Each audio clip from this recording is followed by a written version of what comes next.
Welcome to new TV Telugu.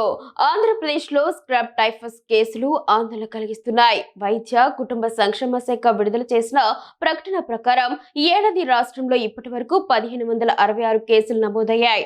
ఈ వ్యాధి కారణంగా రాష్ట్ర వ్యాప్తంగా 9 అనుమానిత మరణాలు సంభవించినట్లు అధికారులు వెల్లడించారు. అయితే ప్రజలు ఆందోళన చెందాల్సిన అవసరం లేదని, ఇది ప్రాణాంతక వ్యాధి కాదని ప్రభుత్వం స్పష్టం చేసింది.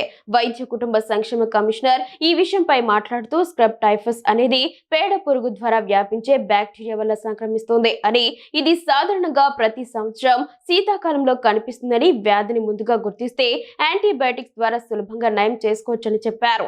రాష్ట్రంలోని అన్ని ల్యాబ్లలో పరీక్షలకు అవసరమైన సదుపాయాలు అందుబాటులో ఉన్నాయని ఆయన వివరించారు. మరోవైపు గుంటూరు జీజీహెచ్ లో స్క్రబ్ టైఫస్ అనుమానిత లక్షణాలతో 4 మరణించినట్లు ఆసుపత్రి సూపరింటెండెంట్ తెలిపారు.